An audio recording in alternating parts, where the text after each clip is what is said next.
Welcome into another edition of Gas. I am Gresh. He is Jason Anik. You were playing everybody and we're winning the game last night. The head coach is fighting people on the sideline. What do you got for me?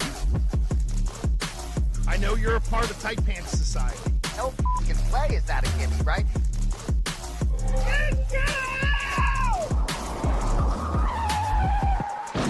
We wrap up a very busy month of August here on Gas. We are back in the normal slot, Tuesday, 11 a.m., Gresh Anik Show, Gas Morning Drive. And I'm with a guy who has so many frequent flyer miles. He's upgraded to John Anik status for his next flight to Vegas. It's Jason Anik, who will be calling Dirty Boxing this weekend down in Miami. How you doing, brother? Oh, great. Back in our regular slot. Gresh back in his regular Carhartt sweatshirt. Mm-hmm. You know, I'd really like to do the whole program with a little bit of a Boston accent someday. Some people really don't like it. I like it. The older I get, the more I like the Boston accent. You know, when I was a kid, I didn't like it as much. When people do the Boston accent, they go too far by trying to make every word have a Boston accent. There are only, as you know, certain words where the Boston accent really truly comes out. Exactly. Someone asked me to say Boston, Massachusetts, and I was like, neither of those words bring it out much, right? But I thought it would be fun at some point to have like a program, like a segment on a show where you sort of picked a word and said it in a Boston accent. For example, I think I was looking, I don't know if it was a college football score, whatever it was, but the team was Incarnate Word, right? Right? Or whatever. I did one of their games. Yeah. Incarnate Word. I think they're the Cardinals. The Incarnate Word Cardinals. Yeah, you can exactly. Like, and again, if you do it with that and the rest of the sentence is okay, then you kind of sound like you might be from Boston. But I'm totally with you on that. And I know you have a big card Friday night, Dirty Boxing down in Miami. It's free to watch on YouTube. For those who don't know, perfect for the youngs. I just drove. We did the weekend trip to Pittsburgh to take the youngest, and I didn't get emotional. Well, it hit me a little bit because he's my buddy and we watch UFC and all that stuff, right? The first one, it was like, praise Jesus, you know, like hit you. Well, pretty close. It was one of those you knew maybe there could be disaster, but with this one, you know, I said to my wife on our 8.5-hour ride back, where we did stop at Hershey's Chocolate World, though, tremendously delicious, and the stuff they have there is whack. Do you like peanut butter and jelly sandwiches quickly? Yes. Okay. Yeah. I think we've been over this. I'm anti, but you know, they've added a layer of jelly to a Reese's peanut butter cup. I had no idea that this was even out there. So we're walking around Chocolate World and I'm like, oh my God, is that like a PB and J in candy form? And like some, you know, nice Hershey's lady was like, why, yes, it is, young fella. You know, and they're like so nice there. I couldn't believe it. But I mean, we got some from my father-in-law. But anyway, on the ride back, I said to my wife, I said, I don't think it's really going to hit me that the youngest is gone until there's a UFC pay-per-view. Because every UFC pay-per-view, whether we were putting the TV outside to light a fire and friends would come over, or it was just us watching in the living room, wherever he was in his schooling, there was always Saturday night when the pay-per-view's on. It's on at 6:00 and we're probably getting food or something like that. So like the next pay-per-view, it might really hit me that he's not around. And I know he's not going to come barreling through the door and be like, come on, we got to make our bets, which is what he did for 319. And it absolutely cracked me up. Anyway, just a way to tie in the weekend. I love that. And it will hit you. And what you said at the very end, though, that'll be what the connection is, right? You guys will have to be in communication that day to see where the action is. You know what I mean? 100%. But 100%. It is for those of us and to talk about the fights too. Like that's the other thing is that even for, and here's what it is, Jay, and you would understand the context of this, right? If you're following UFC, you're following it at the highest level. And we talked about how now There's room for others in the world of martial arts like PGF and dirty boxing and all that, power slap, for whatever people think of that. I mean, that's another one. But I think that like for me, I'll still talk with him about the main event of dirty boxing, right? So it might not be the whole card, right? But we're aware of the other parts of the fight game to where if there is something interesting that is at the top of the card, that'll get discussion. Whereas when it comes to us with UFC, it's all 13 fights end up getting some level of discussion. Well, and what's interesting, we talk about gambling, right? For the Professional Grappling Federation, for the first 4 out of the 5 regular season weeks, there were lines available on betonline.ag. You don't think I was all about looking at those? I didn't have a lot of action, but saw some opportunities maybe there if I was in the jiu-jitsu gambling world, but haven't seen any lines for dirty boxing this weekend. But what I will say, it really is fascinating to sort of cover grappling and then to cover a league in dirty boxing where it's punches, elbows, ground and pound to the finish, and that's it. So Friday night will be live at the Hangar in Miami. Jairzinho Rosenstrike in the main event. His opponent, Rob Perez, the Wolf from Worcester, Mass, is injured. So Rakeem Cleveland stepping up. I think Rakeem Cleveland's an interesting challenge, but as usual, there are a lot of UFC fighters with experience, past UFC fighters on this card. None other than Brian the Butcher Battle, who just was cut by the UFC, who will be making his dirty boxing debut Friday night at DBX3. My brother said, real good chance you're going to be interviewing Brian Battle in the ring Friday night. So either way, dirty boxing is electric. So check it out on YouTube. Go ahead. Who's Battle fighting? Are they bringing in King Kong Bundy and putting him in the 400-pound weight class? What's going on here? Well, and no disrespect to his opponent, but I haven't buried my head in that yet. A lot of NFL stuff going on. I'm doing a podcast called Last Men Standing with Tony Farmer, which I think you know about, based all upon the Survivor contest at Circa in Vegas. So that's been taking a lot of my time, but you can be sure I'll know everything there is to know about Brian Battle's opponent in about 4 or 5 hours. I just needed to make a weight joke at the expense of Brian Battle. That was wild stuff. Speaking of wild stuff, did you see the Raja Jackson video? So apparently at this is Rampage Jackson's son, and he was at a pro wrestling event, I do believe in California, where the spot was supposed to be, there was basically a takedown and a slam of the wrestler who got injured.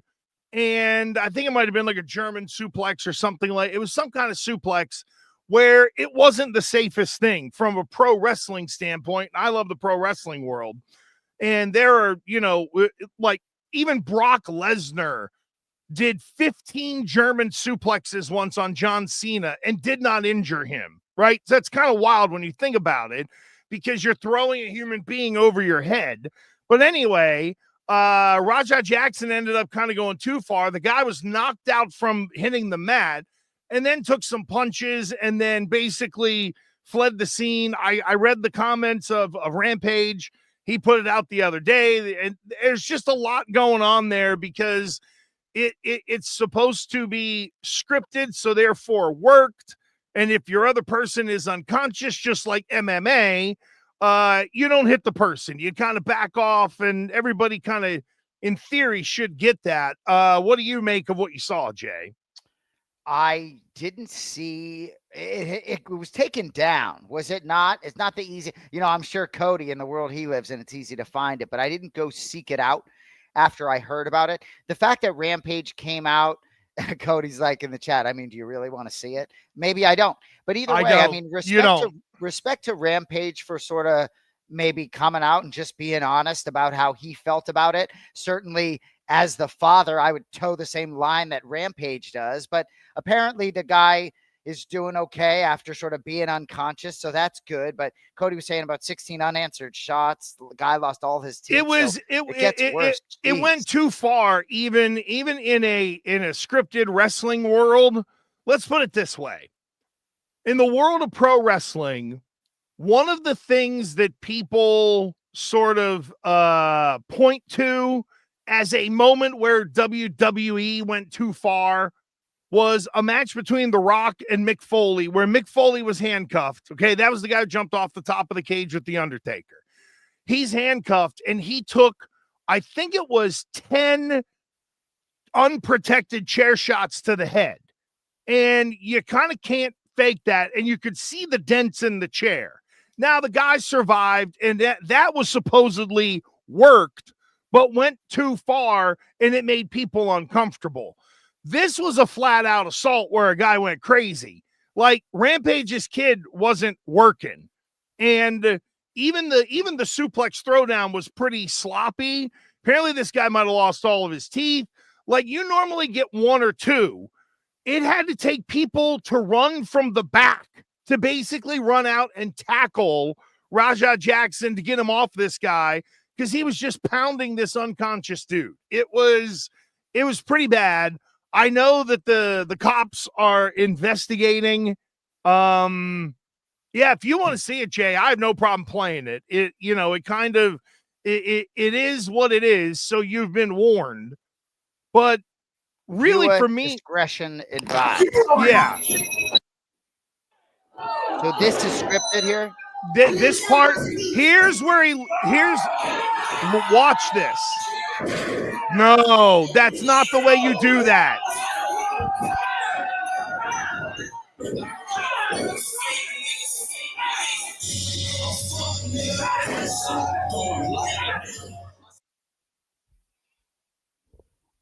And then he got taken down, and before anybody could, I guess, talk to him, he ran out of the building, got the hell out of there. Now, that scrap is apparently real on the whole. The guy who yoked him is like holding him and trying to be like, dude, so they ultimately like got him in the corner, but it was the slam. That's what did it. And in that world, that's where you protect the other guy to set up what is the rest to come. So that's a nightmare. Like, that's a nightmare. And like, after the super unnecessary shots, there was a round of super unnecessary shots. What an absolute nightmare. No, they're going to get him. Jeez. They're going to get him on this. I would say there's no way they don't prosecute. I didn't see it, but I heard Chael Sonnen, who has known Rampage for a long time and knows Rajah, even put out like a video. And I guess at the beginning of it, he was like, okay, this is complicated. And I didn't see it, but I know that there have been a lot of people who've been talking about the kid. I don't know if Rajah Jackson has said anything. They probably told him, shut up until the cops talk to you or whatever, because we know that so after that, he left the scene. Someone called him and goes, he flatlined, bro. And his response was just, my bad. If that is the case, that's all going to get investigated. And that's just being, even in an MMA world, no one would have been allowed to just sit there and pound away like that. So that was out there. But for as bad as that was, the Red Sox are still kind of remaining hot. That 10-game win streak, again, you can be 500 around a 10-game win streak and make the playoffs, and that's what it looks like is going to kind of happen with the Red Sox. They took 3 out of 4 in the Bronx. Garrett Crochet was great on Saturday. And then it's, of course, battles with Baltimore. And Baltimore has just become, oh, God. They're just getting beat up by everybody right now. But anyway, Jay, where are you on the Red Sox roller coaster this week? Do you want to do your little wee thing for everybody? No. This is an up week. So I won't take any of the piss out of it, because they're hanging around in the division with the Yankees, and they're hanging around, and in the wild card as well. So going and getting 3 or 4 against them, this is a good week. So I'm not gonna. I'm at that high point on the roller coaster where it's about to come down. So the Red Sox are now minus 800 to make the playoffs, and plus 245 to win over 90 regular season games. in terms of what happened in Yankee Stadium, first of all, the fact that they won 8 straight, was it, against the Yankees this season, and they had clinched the series against the Yankees prior to, I believe, Saturday's game, which very well could matter as these teams sort of battle neck and neck for the top 2 wildcard spots, when it really does feel as though the Blue Jays have had a stranglehold on the division, even though there's a lot of baseball left to be played. Cody and John went to Saturday's game where the Red Sox won 12-3 in Yankee Stadium. Our producer, Cody Merrill, my brother, John. Cody went to multiple games over the weekend. Gosh, it's fun beating the Yankees. And I like that what Jared Carabas did in the Section 10 podcast, that they were going to sort of celebrate and enjoy the weekend, even though they knew the Red Sox were not going to win the series finale, as they so often have not won the series finale. You know, to me, the starting rotation, though, still remains shaky. I don't really have necessarily championship aspirations for this team, but what I will say is I think it all really depends on how they peak. I think that when we're sitting here on September 20th, are they sort of trudging along, or have they gone on any type of stretch? I think that if you get in the postseason, you can make your momentum in that first wild card round, but I think it's all going to come down to the starting rotation. I think Aroldis Chapman having the best season he's had, and I believe in this lineup, he's been great tremendously. How about that leg kick with Garrett Crochet too? Well, here's the good and the bad of kind of where I see where the Red Sox stand. They're making the playoffs. I don't think they're gonna blow this. They're in a pretty comfortable position. And when you look below the wild card cut line, Jay, it's Kansas City, Texas, and Cleveland. None of those teams are going to get hot to steal a spot. So whether the Red Sox are the first wild card or the third wild card, I feel like they're pretty secure. Now, everybody made a big deal about them signing players who are already under their control to long-term contracts. And in some instances, it can be good. And in some instances, it can be bad, where, you know, a shortstop goes down to AAA and then gets hurt and needs surgery and all that kind of stuff. Not that I'm going Jerry Jones here, but so they got a lot of praise for getting 2 extra years on players that they had control of for 6 seasons already, and got a lot of praise for it. Where I'm leading is they're going to make the playoffs, but what this is also going to do is give them validation for the way they do things.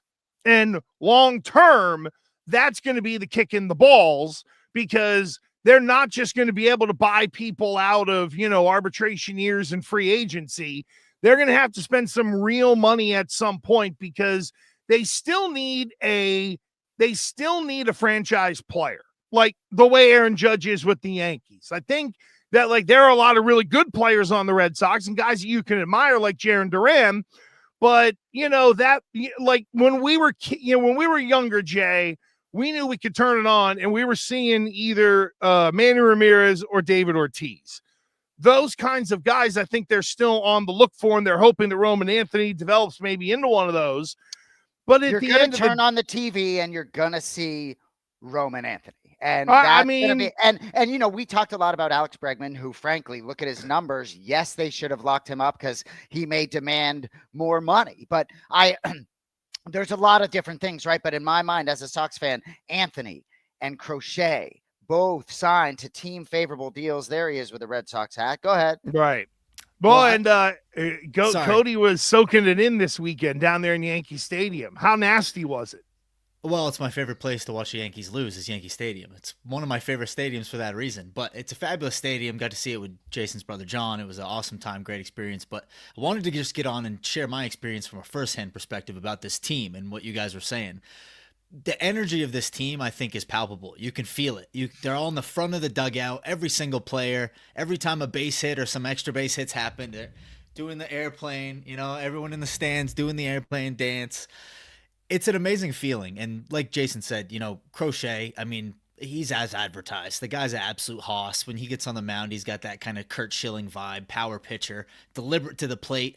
I thought seeing Brian Bayo on Thursday, he was absolutely masterful. He looked like a complete number 2, looked like he had shades of Pedro in him.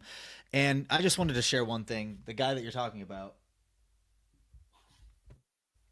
I mean, on Thursday night, your first home run in Yankee Stadium. Look at And the bat flip. You pimp the absolute shit out of it like that. 21 years old. 21 years old. He reminds me a lot of when Tyler Seguin was making his run with the Bruins, just when you have that youth. I'm not going to drill through the stats. You guys can drill through them if you want from the rundown. But what he's doing already, he's one of the hardest at-bats in the whole league. And so Roman Anthony, when you show up to the ballpark next year at 22 years old, the year after 23 years old, that's the guy. I think we're looking at a generational player. I think a Ted Williams type player. You know, Jason Tatum, when he was having his great seasons at 19, 20 years old, we were talking about him on this level. I think Roman Anthony is him. You see Drake May drop the Roman Anthony bat flip in his Instagram story. Nothing better for me than the crossover with these Boston athletes. You know, them guys probably going to be boys. They're both like 12 years old. But Gresh, you can smile. It's okay. That you want to do your wee thing now? No. I was only going to laugh that Drake May probably looks at Roman Anthony and is like, shit, I should have played baseball. 140 million like guaranteed right now. And you know what Drake May is going to have to go through to try to get his. Yeah, exactly. What Drake May going to do just fine. We'll see. Hopefully he will do just fine. This'll again, you know, I know that kind of I know that we're getting there, and it's going to lead us to the Patriots, and the season is about to begin. I know that I've got Patriots type programming that's coming up around the corner. But how about this? Some of the quarterback stuff. Browns trade Kenny Pickett to the Raiders for a pick next year. Aiden O'Connell apparently broke his wrist. So the Cleveland quarterback room is going to be Flacco, Dylan Gabriel, and Shador. That was a move I know I didn't see coming, and Lord knows on national radio, I've been talking about that a ton. Hendrickson gets his deal done, Jay. It's 1 year. They're going to bump him up to $30 million, but not extend him. So something to consider down the road. The Giants cut quarterback Tommy Cutlets, also known as Tommy DeVito. Many saying he could be a fit in New England. Please, Jesus. For what? For right. Don't bring that. Carrying the water? Have you seen his dopey agent too? It looks like he's out of like an old like 1939 movie. Anything standing out to you? I think the Browns handled that well. I think Kenny Pickett's irrelevant with respect to Aiden O'Connell. I don't think he's that relevant with Geno Smith there. I understand it hurts the depth in terms of a backup quarterback, but if Geno Smith goes down, where do the Raiders really stand? So ultimately, some of these are sort of irrelevant. Hendrickson wanted more guaranteed money, so ultimately, I think that probably greased him in the appropriate way. My Bengals ticket at 21-1. A lot of people think that defense could be as bad, if not worse, than it was last year. I'm not one of them, so I believe in Cincinnati. Go ahead. Can I give you some on Cincy real quick? Here's my theory. This is a fantasy football team. I mean, really, when you think about it, because whenever you would hear from fans online, it would be, oh, wide receiver or quarterback, offense. Okay.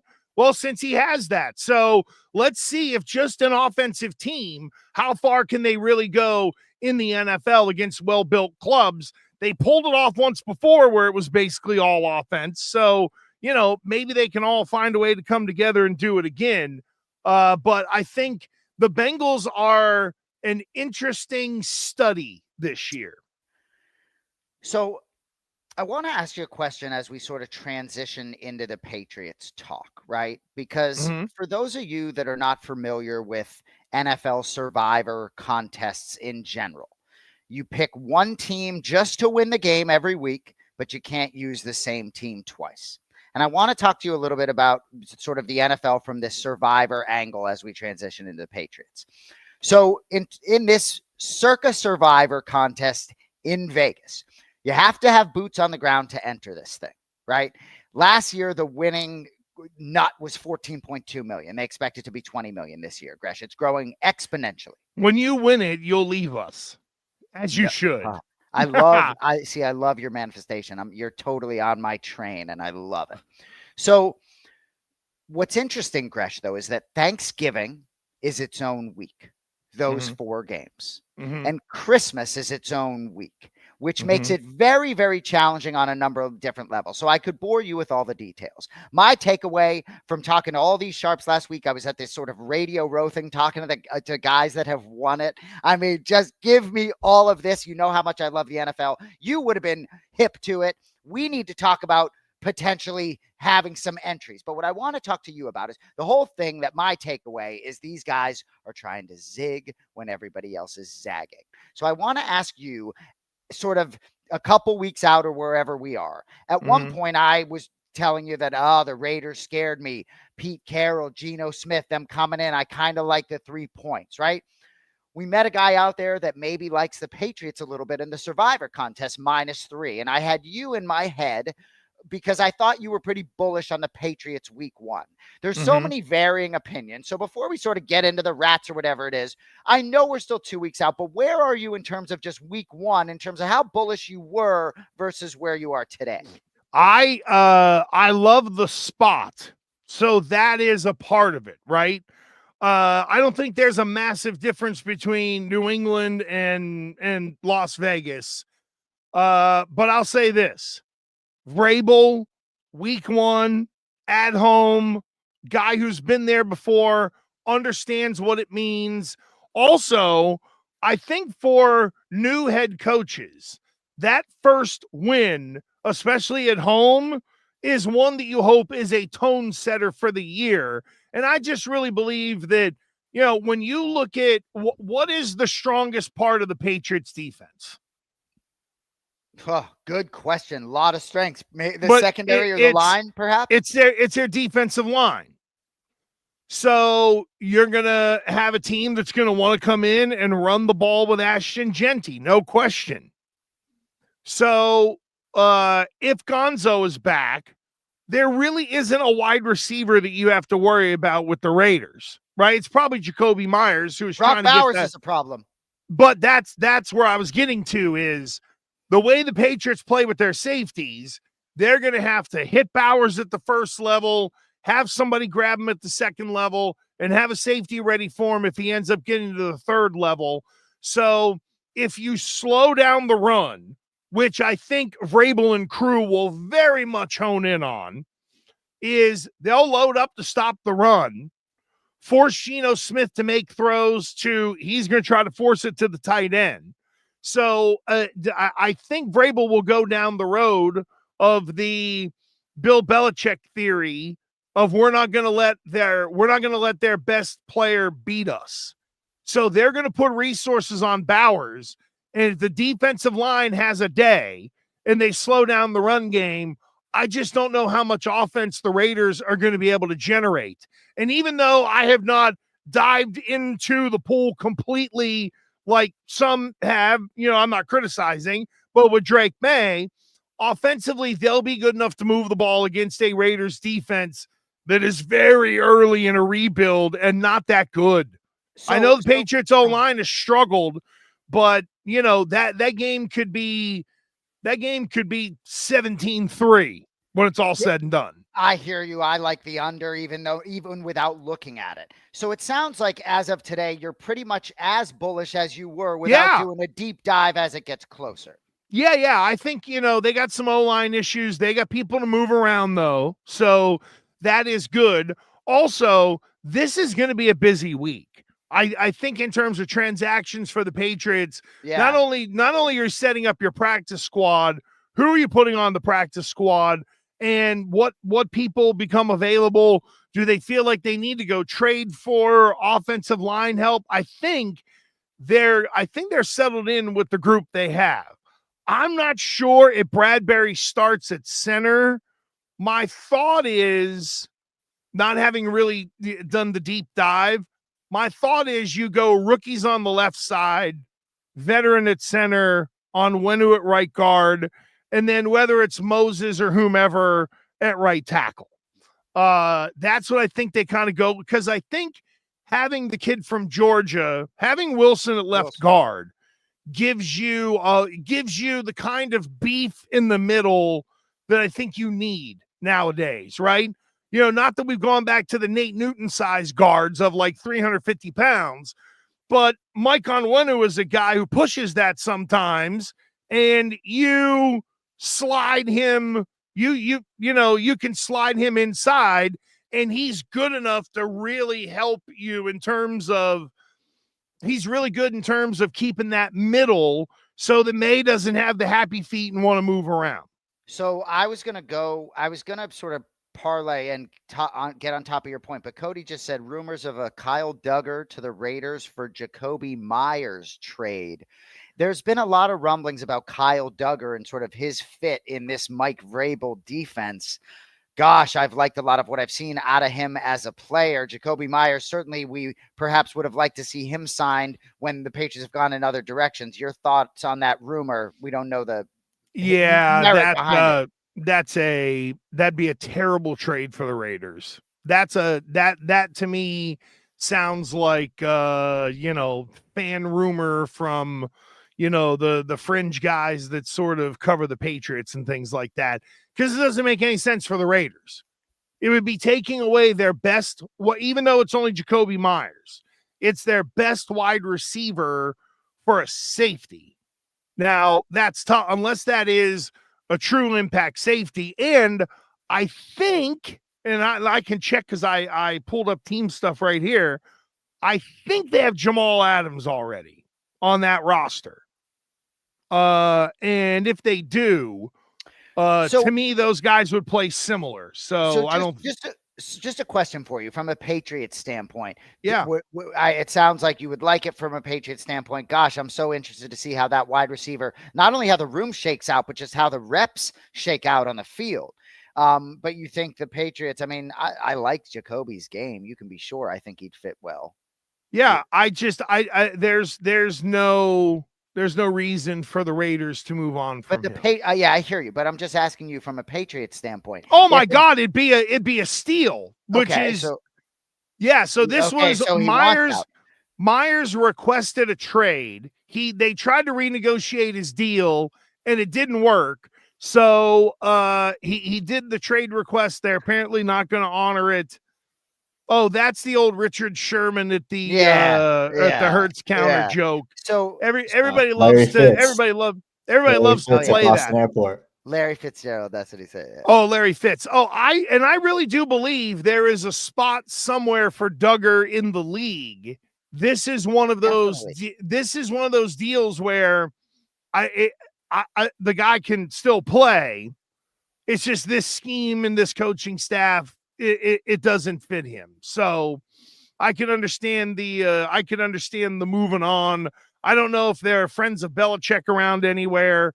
I would automatically, if a player that was drafted by Bill ultimately gets released, one of the first places I would look would be Denver, because Sean Payton loves to grab those guys for whatever reason. Yeah. There's a lot of kinship there. I just don't think anyone is going to be inclined to trade for Kyle Duggar. And if you're the Raiders right now and you give away your best wide receiver, you have no one. Yeah, like you have no one to put beside Bowers. Well, no, Amari Cooper's back. So maybe that's the rub there, whatever it is. But we don't got to talk anymore about Jacoby Myers. I want to just say one thing. According to Mark Daniels of Mass Live, Patriots have made a decision, a kicker reportedly going with rookie Andy Borregales. I hope I'm pronouncing it right. You did. Out Parker Romo for the job. I'm glad about that. Hopefully he can become a consistent guy that can make it from under 50. I know he missed a 49-yarder, but any quick thoughts on the kicker? Yeah, when you're a drafted kicker, you pretty much have the job, but they did what you should do, which is still try to, even if it's Fugazi, make him earn it. So no problem with this whatsoever. There are a lot of people who think you don't draft kickers or punters. I think that's uniquely stupid to the analytics world, because if you have you have a team that could have gone to the Super Bowl and their kicker missed a kick, and the guy at the end of the year missed a kick, and you've lost faith in him, and you think you've got another power leg that can go in the draft, you draft that guy to ensure you get him if you're that close as a football team. I think for this group, you go with a rookie. You try to again roller coaster. It'll be with a rookie kicker, but sometimes that's all I wanted. And you know a what? little wee out of the big guy. I like give me touchdowns, and then you only have to worry about the kid kicking extra points. There's the long-term answer, and they'll be better at that this year than they were last year, 100%. So inject Mike Vrabel into my veins. I like every utterance. I love every instinct. And I understand Belichick belongs on the pedestal he's on with his 6 rings. And hopefully there will be a Red Auerbach-like statue near Tom Brady for Bill Belichick. But Mike Vrabel rubs me the right way. Like, every time I see him, his mannerisms, I know this, you feel the same way, but I love it. Talk to me. Rats in New England, just go. Talk to me. When he did the whole Rats in New England thing, I sent out a tweet basically saying, you have no idea. They're all throughout the building. And then Vrabel kind of half walked it back on Boston radio with the, I try to be a little entertaining for you guys, and everybody runs with Bingo. it. And it's like, dude, so what's the message here? That you do have rats or that you don't have rats? Both. It's clear you do have rats, because it got out about Jalen Polk. I'm not giving up on Jalen Polk, and I'm glad to see that they aren't, Jay, because they could have done just an injury settlement and been done with him. But I think there are parts of Jalen Polk's game in terms of the blocking and the physical end of it that could end up really fitting here in New England long term. So in terms of the player, I'm glad they sort of did that. It'll be a reset for him, get him back out there healthy with a year in the system and understanding really the ways more of Josh McDaniels than Mike Vrabel in terms of moving on into the future. I'm kind of glad they did that with Polk. I think it's a great point, great mug as well. You look a little bit younger in that mug. But professional in the photo on that mug, professional sports so much is about the situation. It didn't hurt Tim Duncan to be able to go play with David Robinson rather than come and be with Rick Pitino. There's all sorts of different situations. And I think there are certain professional athletes, to no fault of their own, that haven't necessarily achieved great thing based on sort of where they were in different organizations. So I'm fascinated to see how different players in different spots are able to sort of adjust, and a guy like Polk, who you could say was in a terrible situation, maybe could be in a great situation this season. The wide receiver, I'm so fascinated to see how that all shakes out and who's getting those footballs. I know it's not going to matter, but there's so much that the preseason sort of leaves to be desired, or there's so much that's kept close to the vest. Even when you talk about the offensive line and trying to envision gelling, when you can't really even play no holds barred football. So anyway, I know I'm on a little bit of tangent there, but I really the situation is going to be very different for a lot of the athletes on the Patriots that were just in this sort of like stew last year. Yeah, I think from what I'm hearing from people in the building, the culture has completely changed. It's gone back to a culture of accountability. There's no the basketball hoops in the locker room and stuff like that. They're there to work and they get their stuff done. I think the defense has been I don't think the defense has been turned loose this preseason, and the group that we see against the Raiders, especially if you get the kid back, you get Gonzo back, and now you've got somebody that you can glue to the best wide receiver every week and then turn your front seven loose and let those guys be disruptive, make plays behind the line of scrimmage. That's something that I expect that will be different, because, evaluating the Mayo defense, please, it's not even worth it. When you think of the philosophy that Mike Vrabel played under with Bill Belichick, where it was very much, I would call it dancing bear defensive lineman, right? You're trying to gobble up space versus penetrate and make plays. I used that once on a broadcast, and somebody said, do you know the other meaning of that? And I went to Urban Dictionary and was like, I don't care. I'm still using it because it makes sense, right? Like, do you ever see a bear scratching itself on a tree, and you see that's what Bill's defensive linemen were like. He never turned them loose. I think this group of coaches will turn the D-line loose, and that's what I expect to see at least in week one. You went out and spent $100 million on Milton Williams. You're not going to have him do the Vince Wilfork nose tackle dancing bear routine and trying to let your linebackers run around and make plays. Oh, I agree. So I'm sort of trying to remember when we started this show. I feel like maybe it was around the time of the Super Bowl. It was November. Was it November of last year? year? Yeah, it was November of 24. Yep. I was thinking of it the other day. As we sort of creep on another year. And what I'll say is I look forward to talking to you about the NFL in a more broad sense than the New England Patriots, right? Because in the same way you're bullish on the Patriots in week 1, right? That sort of shows me how objective you are in a funny way, right? You feel me on that, because you're sort of willing to be real honest with me about what your expectations are week 1. You might not be super bullish on them as the season goes along, but I love to bet on the NFL on a weekly basis against the spread, I got all sorts of different things going on. So it'd be interesting to get your perspective, most importantly, in terms of this Survivor. So keep in mind, Gresh, as we shift toward the betting, I want to know from you, like, sort of what your feelings are as we approach week 1. I'm sure you've been in some of these Survivor contests before. I mentioned I'm on Bengals 21-1 to win the Super Bowl. Go ahead. Well, do you subscribe to the theory of find the 4 wounded animals in the NFL, and that's where you really hone in every week on thinking you're going to end up, winning your Survivor week? I know there are a lot of people. And you talk to a bunch of sharps, so I'm curious to get feedback on that. So to answer that question, I'll say yes and no, right? But what I made clear, last year, the Patriots beat the Bengals week 1, and it was carnage in the Circa Survivor contest. A lot of people had Cincinnati, and it really proved itself out. The Patriots were one of the worst teams in football. Had they not won week 18 against Buffalo, Travis Hunter would be a Patriot, and they would have been the worst team in football. So a lot of people are a little bit gun shy with the Cincinnati Bengals this season, right? So the Cincinnati Bengals are at Cleveland week 1. And I expressed to one guy who had won the million contest, his name Durbify. He had won the million contest, which is 5 games against the spread.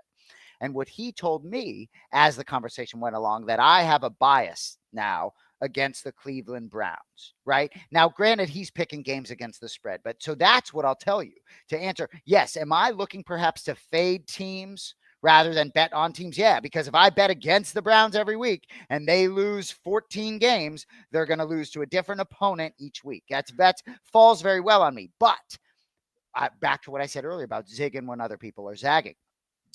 What he made clear to me, I got to be very careful of my bias on the Browns or against the Browns, so I don't get trapped in a spot where they burn me in a good matchup situation. My Survivor thoughts are, at least where they begin, Jay, a lot of times is there are the 4 wounded animals that clearly, who are they playing this week, and is there opportunity there? But the other one is, do you just pick? Do you look at the slate and just pick outright winners and then go from there? Because there's the theory of, there was a sports writer in Providence who always yelled this for years: don't bet on a team that you don't think can win the game. So a lot of people in handicapping sometimes will start with, like, for example, the Cardinals are at the Saints. I think the Cardinals blow. I don't like Calamari at all. They're a little quarterback, but that might be the rare game the Saints will be competitive in. But I think you put the Saints against, Tampa or someone like that, and they're going to get their doors blown off. Like, New Orleans is one of those teams, but if I can't pick a winner in Cardinals Saints, then to me, it's got to go right off the board, even though the Saints are a terrible team and will have Arch Manning next year. I agree completely with you. And Arizona, right? You could make the argument, the West Coast team coming east, it's a 10 a.m. start. I don't play too much into that, but your point's very well taken. I do like the Cardinals, right? But a lot of people will give that pause because of what you just said. But what I'll tell you, right? Zig when other people zag.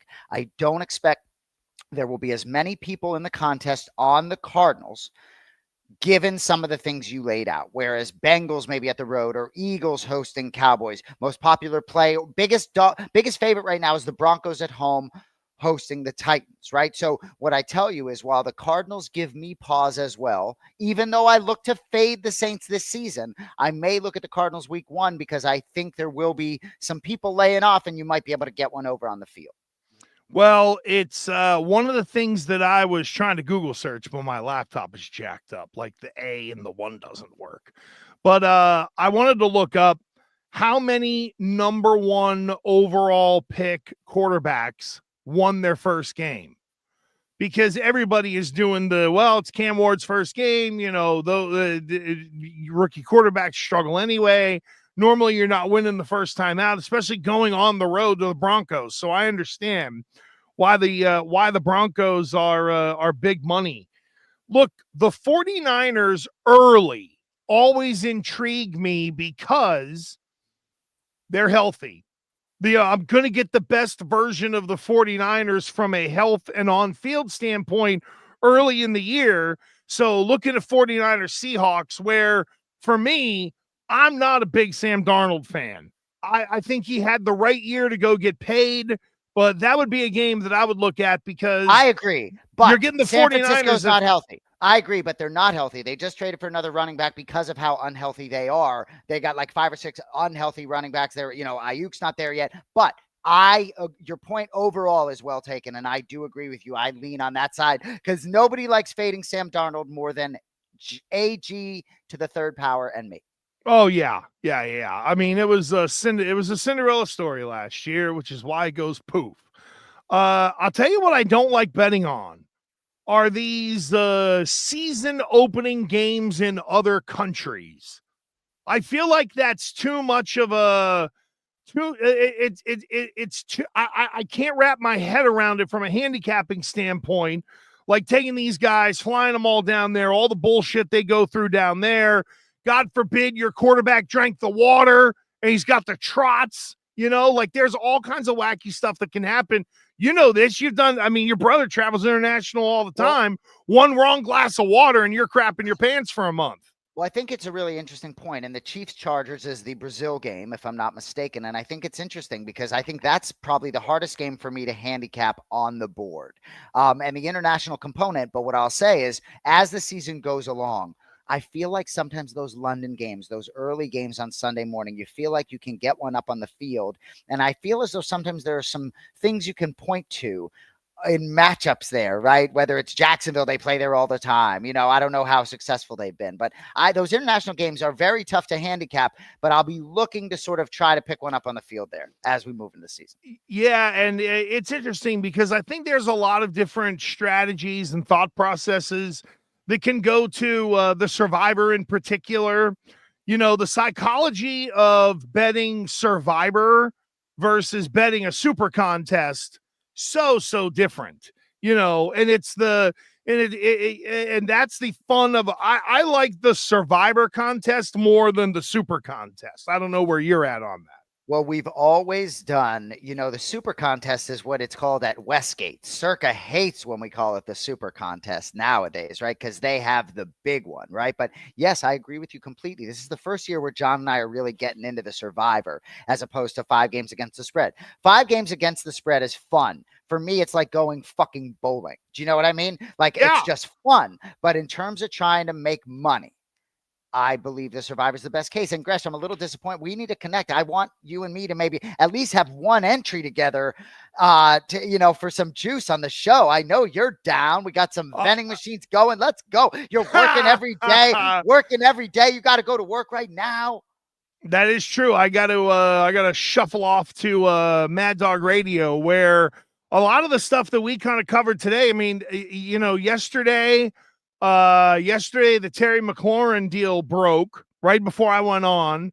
I always love the up to numbers. 3 years up to 96 million. But what's the real money? Can you tell me that? He got a 30 million signing bonus though. So that's pretty good dough in real time, and a good job by Washington, unlike what Jerry Jones is doing, dicking around with Micah Parsons.